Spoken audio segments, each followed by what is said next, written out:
ఉన్నటువంటి పండుగ దినము వరకు అంతకు ముందు ఉన్నటువంటి వీరు వేరు, ఈ 3000 మంది వేరు. కానీ ఆ తర్వాత వాళ్ళు సంఘముగా ఏర్పడిన తరువాత పరిశుద్ధాత్మ ద్వారా అపోస్తలులు ఏదైతే వాళ్ళకి బోధిస్తూ ఉన్నారో ఆ బోధ విన్న తర్వాత వాళ్ళ జీవన విధానం మారింది, వాళ్ళ జీవన శైలి మారింది. ఇంతకు ముందు ప్రవర్తించినట్లుగా జీవించినట్లుగా వాళ్ళు జీవించట్లేదు.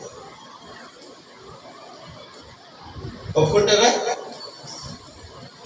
ఇంతకు ముందు జీవించినట్లుగా ప్రవర్తించినట్లుగా ఇప్పుడు వాళ్ళు లేరు, ఇప్పుడు వీళ్ళు వేరు.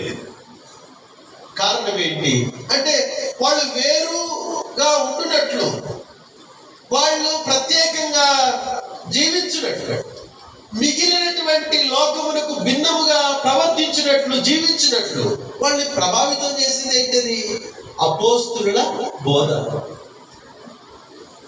అపోస్తలుల బోధ. అందుకనే 40వ వచనంలో మీరు గమనించినట్లయితే 40వ వచనం ఇంకను అనేక విధములైన మాటలతో సాక్ష్యమిచ్చి మీరు మూర్ఖులకు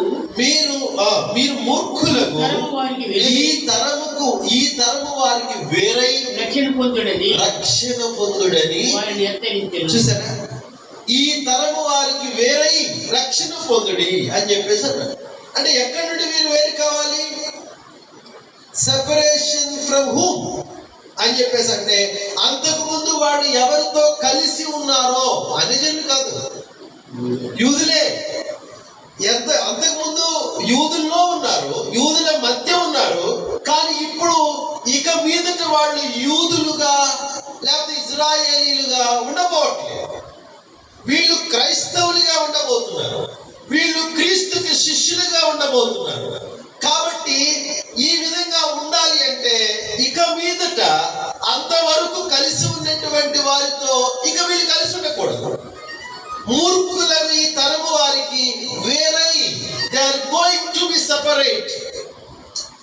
సో వేరై రక్షణ పొందుడి. వేరు కాకపోతే రక్షణ లేదు, వేరు కాకపోతే రక్షణ లేదు. వేరై రక్షణ పొందుడి. వేరు కావడం అంటే this is not talking about the place.